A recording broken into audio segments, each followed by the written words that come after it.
Gerai, laba diena visiems susirinkusiems. Šiandien mūsų apšviesto stalo tema yra, skamba taip, kuo skiriasi dabartinės lietuvių valdžios požiūris į lietuvybę nuo buvusios tarybinės valdžios. Ir šio apšviesto stalo mūsų svečiai yra filosofas Kristencijus Stoškus, nepriklausomybės akto signataras Audrius Butkevičius ir Lietuvių tautinio centro vadovas Ričardas Čekutis.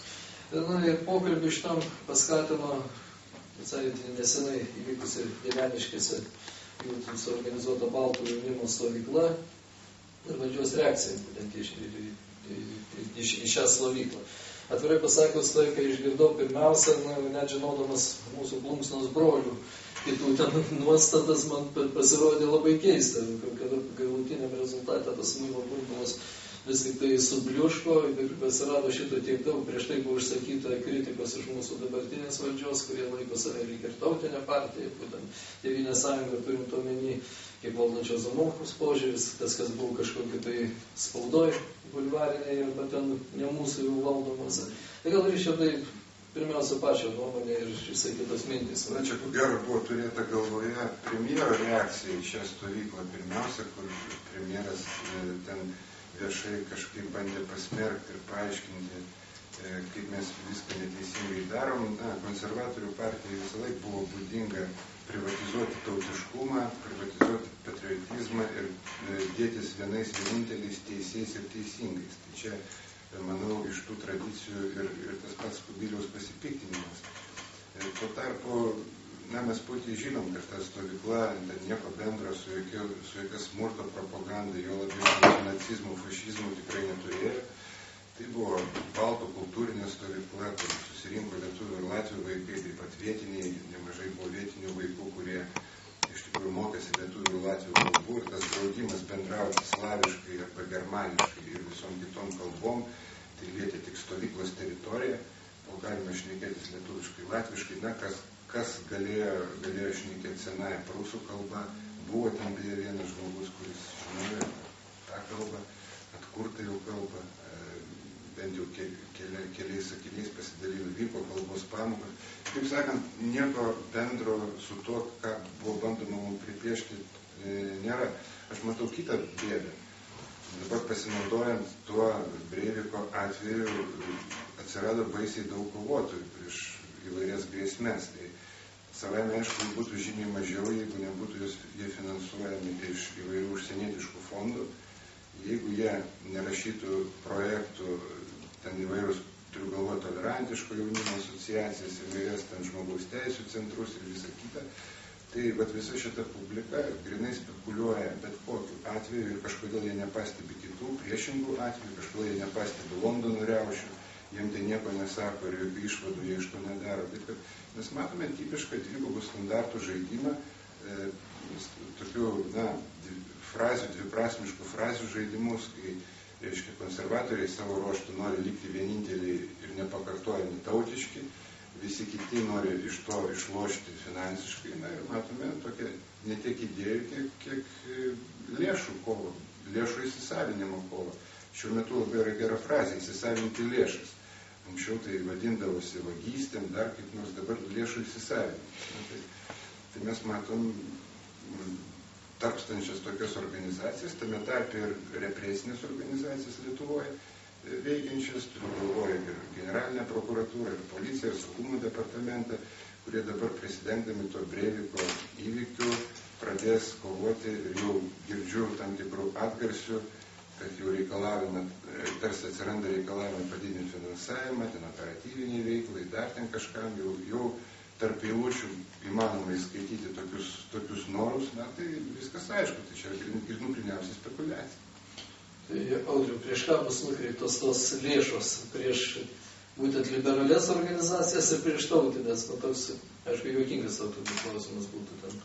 Na, natūralu, kad Europos Sąjunga kaip bandymas, kaip projektas sukurti unitarinę valstybę, jinai mato grėsmės, nekur kitur kaip nacionalinės judėjimuose. Ir užduodu klausimą kolegai, bandydamas palyginti Lietuvos Tarybų Socialistinės Respublikos valdžios, reiškia Lietuvos kaip Europos Sąjungos valstybės valdžios reiškia, santykių su tautiškumu, aš sakyčiau, labai vykęs bandymas palyginti jau vien dėl to, kad abiejais atvejais tai nėra valdžios Lietuvos. Tai yra tam tikrų centrų, ar tai būtų Maskva, ar tai būtų Briuselis atstovybės Lietuvoje, kurio pagrindinė veikla ir yra, kaip kolega sakė, reiškia, bandymas pavogti skirtas lėšas čia, arba įsisavinti, lygiai taip pačiai kaip kažkada tai su Dešrampu važiuojama į Maskvą, dabar, reiškia, važiuojama į Briuselį, matomai varoma pinigėlė atgal, ir žaidžiamas tas pats žaidimas. Taigi, jeigu Tarybų sąjunga, kaip viena didelė valstybė, jinai galėjo išlikti tik tai tokiu atveju, jeigu skirtumus, kurios pagrindė sudarė kaip tik tai tautinės idėjos ir tautiniai judėjimai būtų jiems palikę niveliuoti, lygiai tas pats uždavinys kyla Europos Sąjungai. Jie tą puikiai supranta, kad Europa toli gražu nėra nei vienalytė, nei neturi kažkokių tai pagrindų ir prielaidų tapti vienalytė, galų galia tai nėra ir viena kultūrinė erdvė.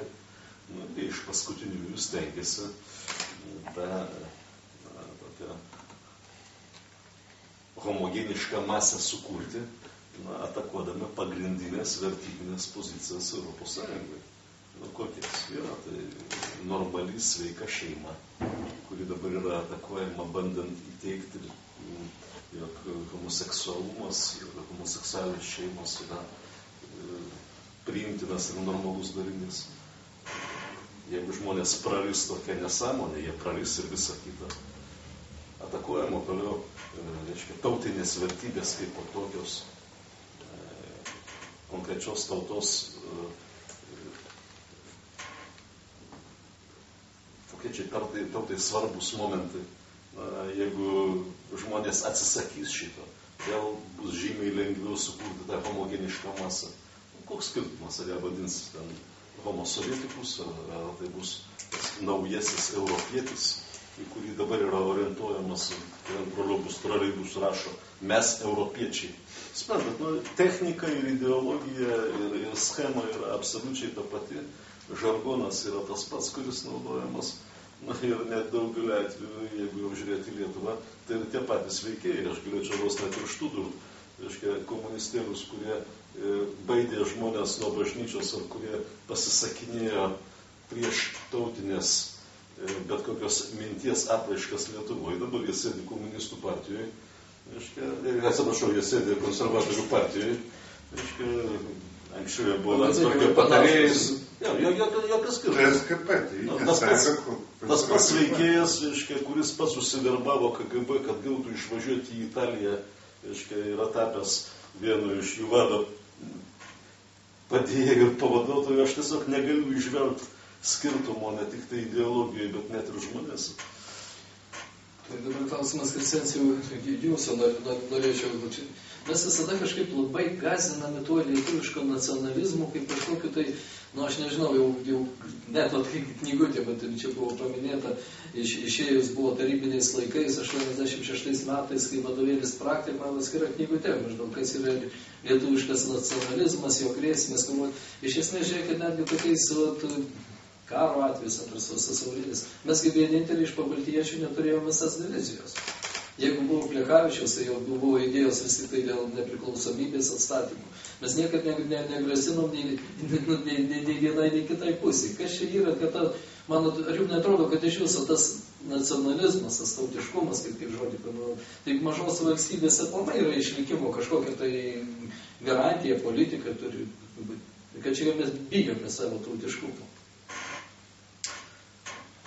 Tai turbūt čia ką nors daug iš tų klausimų, kuriuos čia keliat, lyg nėra ką pridėti klausimai ir atsakymas lyg suplanuojamas.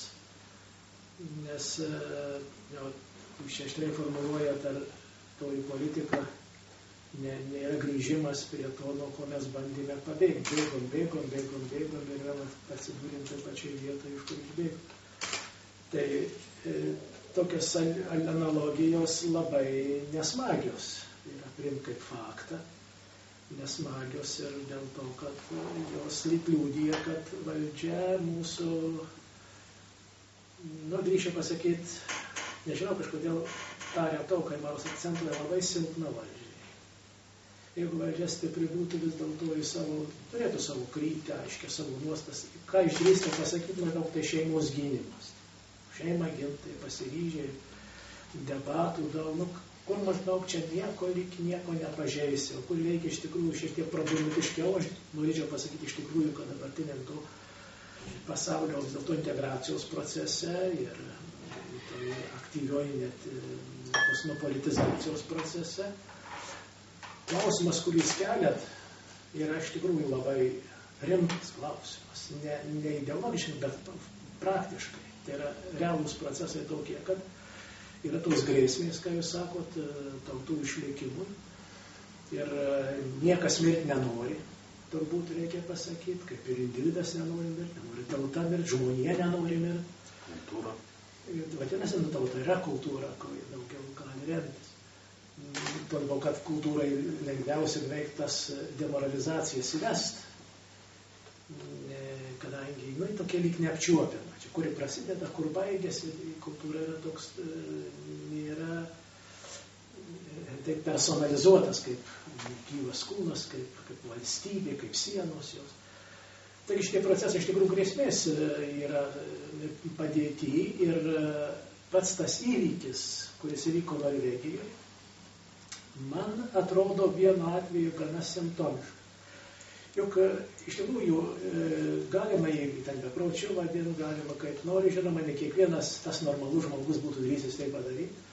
Kita vertus, tai iš tikrųjų tam tikra avantūra, nusikaltimas žiaurus, bet dalykas tik tai motyvas, dėl kurio jis šitai darė, tai iš esmės sukėlė tą rezultatą, kurį jis numatė. Vadinasi, jis daug žvalgesnis negu būtų atsitinis personažas, kuris sugalvojo kokią nors nusikaltimą padaryti.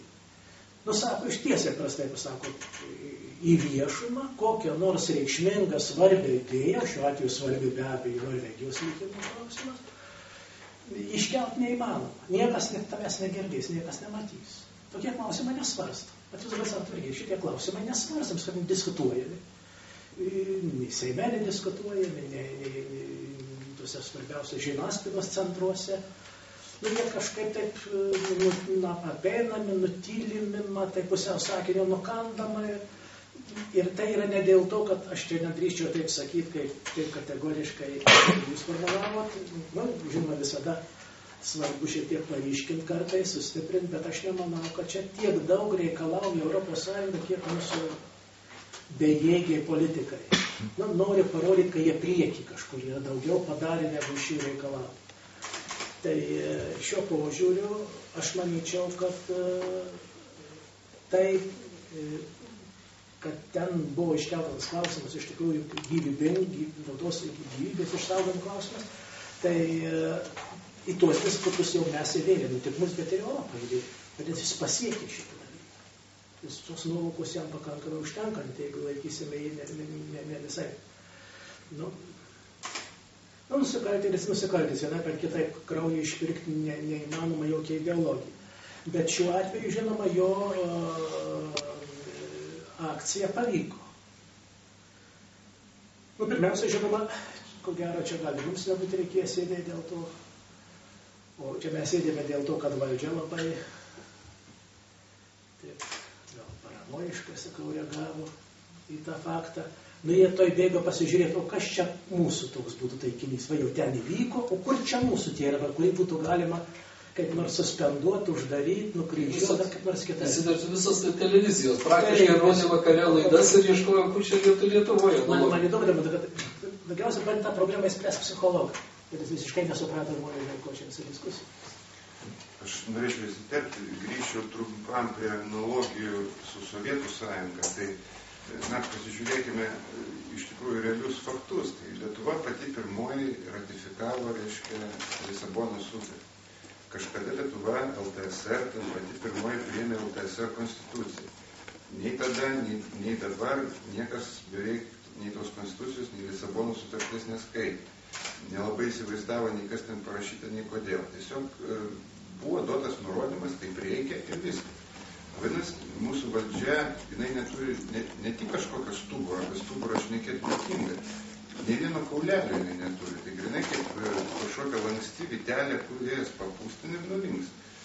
Tai mes matome iš tų pačių organizacijų gausos, įvairios taip vadinamų visuomeninių organizacijų. Na, pažiūrėkit, prie sovietų turėjom dzeržinskiečius jaunuosius, kurie ten gaudė kitaminčius. Dabar turim vadinamą tolerantiško jaunimo asociaciją ir Antifa, kurie užsiema lygiai to pačiu. Mes turėjom anksčiau komjaunimą, dabar turim visą krūvą virš 10 žmogaus teisų gynimo visokių institutų, kurie atlieka iš esmės komjaunimo funkcijas. Ir netgi tie patys žmonės iš tikrųjų ten dirba. Nu, pažiūrėkite tą patį Haraldą Mickevičių. Taigi sovietinis prokuratūros darbuotojas, represinių struktūrų darbuotojas, dabar gina žmogaus teisės. Tai, kai aš jo paklausiau vienu laidoj, kieno jisai konkrečiai, jeigu pasako pavardėm žmogaus, kokios žmogaus teisės yra apgynęs, tai jisai nesugebėjo atsakyti, nes ne tokia jų funkcija. Funkcija yra lėšų įsisavinimas ir pataikavimas bet kokiai konjunktūrai. Tai grįžtant dar prie to paties Briuselio ir Maskvos, tai aš sakyčiau, čia yra platesnė ašis, tas pats, ta pati Europos Sąjunga yra inspiruota, aš manau, lygiai tos pačios Maskvos, susitarus 3 pagrindiniam valstybėm, Rusijai, Vokietijai ir Prancūzijai, didžiausiam kosmopolitiniam valstybėm, turinčių iš esmės tos pačius tikslus, iš tikrųjų sukurti absoliučią monopoliją, valstybę monopoliją, per brūkšnelį galima ją vadinti, kuri toliau augintų vartotojus ir kurie niekad apie nieką daugiau negalvotų, kaip nusipirkti kokį nors hotdogą, kaip kokį nors ten skudurą ir būtų grini vartotojai, nesikištų jokią politiką, nekeltų jokių kultūrinių klausimų, jokių probleminių klausimų, jokių vertybinių klausimų. Tai tikslas labai aiškus. Ką čia daugiau pridurti? Audriau, pasyk šitas, jeigu tavęs paklausčiau taip, kadangi tu nuo pat pradžių ir sąjūdžio, šitas veikėjas ir būtent kūrėjas įvairių politinių organizacijų, rezistentų, buvai pradininkas, vėliau krašto apsaugos ministras, jeigu taip suformuočiau taip klausimą, ar lietuvių tarybų sąjungai buvo lietuvių tautininkų, nacionalistų, kokį žodį, nežinau, todėl pavojingiau, ar dabar? Aš dėl ko klausiu, tada lyg tai buvo kažkokie vakarų balsai, radijos, kurie lyg ir dar kažkur tai skatino ten mylį. O dabar mes kažkur iš vakarų kažkokio tai paskatinimo, netgi perversimo etologiškai, sakykime, iš Rusijos pusės kurstymą prieš Europos Sąjungą, prieš anglėjimą tą mūsų ten irgi. Nu nėra tokių jėgų, atsvaros, mes sovietinis vieniši. Pats ir atsakai, nes iš esmės tai mes turėjom tokią labai menką, bet vis tik, sakykime, paramą. Jau paskutiniais metais, imkim, nuo 86-7, kažkokias tai problemos, kurios kildavo pas mus, mes galėdavom suprojektuoti į vakarus, į visus balsus vadinamus, galėjom gauti palaikymą, nuo Gorbačiovo persitvarkymo metais, tai buvo pakankamai rimta parama. Tačiau buvo dar vienas labai svarbus aspektas. Mes turėjom didžiulį palaikymą visoje milžiniškoje Tarybų Sąjungos teritorijoje. Na, mūsų, kaip aš tada formuluodavau, kad mes ne nacionalistai, nepainiokit mūsų patriotizmo su nacionalizmu. Aiškiai, tai mūsų patriotizmui mes turėjom pakankamai didelį palaikymą visoje buvusios sąjungos teritorijoje, tam tarpe ir Rusijoje. Aš jau nekalbėsiu apie ukrainiečius, ar tuo metu žymiai aktyvesnius baltarusius. Visą Vidurinę Aziją. Lietuva buvo tam tikrų tos nacionalinės idėjos skleidimo epicentrų.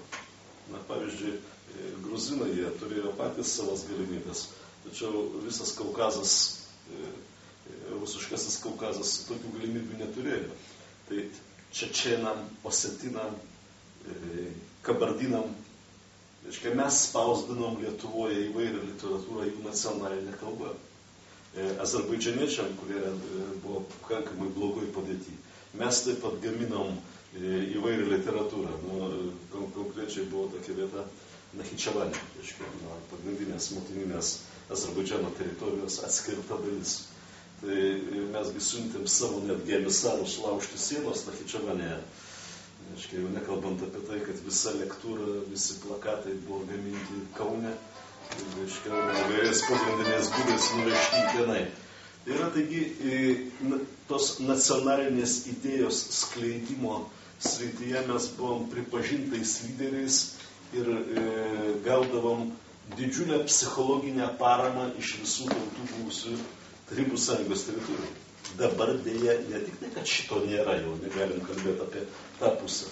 Europos Sąjungoje, pabandant eiti su nacionalinės idėjos propagavimu, tu tampi pareigimi ir visi kolegos minėjo Breiviko atvejį, aš apie esu taip pat nemažai rašęs. Reiškia, šitas atvejis kaip tik tai primeta bet kokiam nacionalinės idėjos skleidėjui ekstremisto etiketę, ko aš manau ir buvo siekiama grinai Izraelio palestiniečių konflikte dalyvavusio asmens veiksmus staiga priskirti ir priklijuoti nacionalinės idėjas išpažįstantiems žmonėms.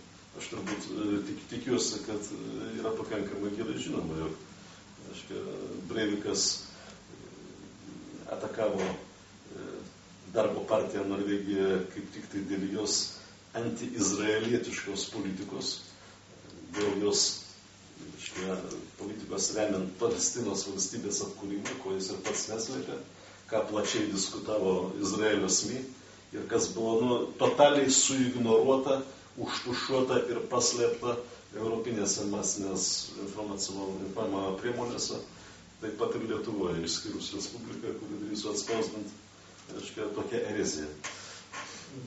Bet čia Audriau, tu biškai kaip artimesnius laikus palėtė, aš kad lyg tai klausdamas norėjau pamastymų apie tos Brežnevo laikus, kada dar to Gorbačiovo kaip ir nebuvo. Bet kokiu atveju tada už tokią antitarybinę veiklą, kurį pripaišydavo būtent tau, jeigu ten kažkokias lietuvybės idėjas skleidė, buvo galėjo uždaryti kažkokią durnynę, ten, sakykime, beprotnamį šiuo atveju, galėjo atsidurti kalėjime. Dabar šito lyg tai nėra. Bet aš labai dėkingas Krescencijus. Tai aš mano klausimas ir buvo suformuotas. Dabar aš dėkingas Krescencijui, kad jis atėjo, kadangi visi iš mūsų oficialios valdžios kviestų atstovų atsisakė arba paskutiniu metu motyvuodami, kad bijosi diskusijoje dalyvauti, nes neteks darbo. Tai reiškia, yra kažkokios daug rafinuotesnės priemonės ir mano klausimas yra apie tai. Ar tada buvo to vadinamo nacionalistų, gerą prasme, būti pavojingiau? Ar dabar, kada žmogų gali išmesti iš darbo, gali išsityčioti iš tavęs spauda, ten televizija, kuri atitinkamai jau nėra lietuviška. Aš tik vieną sakinį atsakysiu, nes mane kaltina kolega neatsakius. Tai aš manau, kad visais laikais eiti prieš valstybinę politiką save gerbiančiam žmogui buvo pakankamai pavojinga. Ir dabar tu gali būti pasodintas į kalėjimą netgi už atitinkamų istorinės sričių tyrinėjimo. Pavyzdžiui, patyrinė, kaip reikia holokaustą. Na jau, ir tada Krescencijų jums. Aš truputį vyresnis esu, gal aš visokių vėjų esu daugiau matęs, tai gal pasiremsiu to pranašumu savo. Labai nevienoda buvo sistema tarybinių laikų, gerai žino. Ašgi dar prisimenu Stalino laikus. Tai turbūt čia nei vienas nenori reabilituoti šitų laikų. Vienareikšmiškai ten buvo. Replika, pažvelkit į Rusijos spaudą. Stalinizmo propaganda ten yra tapusi valstybinės politikos dalim šiandien. Tai ten ne jų problema, mes dabar svarstykime mūsų krašte vis dėlto šito iki to toli ir iš tikrųjų tai jau apie jokį pasirinkimą nebuvo galima. Buvo atšilimas, žinote, su Chruščiovo atėjimu, pirmas atšilimas. Ir jis prieš jį buvo dar radikalesnis. Vieno iš nusikaltėlių, tai yra Berijos. Berija pasuko, perorientavo į nacionalinį interesą. Žinojo, kas čia darosi, tas imperializmas turbūt pajuto, kad labai kraštutinumą pasiekęs yra ir vis dėlto tam tikras atsiranda netikrumas valstybė. Ir jis pasinaudojo tuo lošimas, neilgai ten žinoma tas akciją savo sugelbė. Atleido KGB, pertvarkė daugybę reformų įsivedė. Žinom, kol patį nesutvarkė, nes kadangi tas avantiūristas žmogus matyt per daug buvo jau visiems sėdęs, tarnautojas KGB, lyderis. Tai suprantama, dešinioji čia represijų Stalino ranka. Tai Chruščiovas šiuo atveju tęsė šiek tiek tą tradiciją, žinoma, nacionalinę tą interesą išlaisvindamas. Tai palyginus su Brežnevu, žinoma, tai buvo iš tikrųjų prašviesėjimo laikos Brežnevas.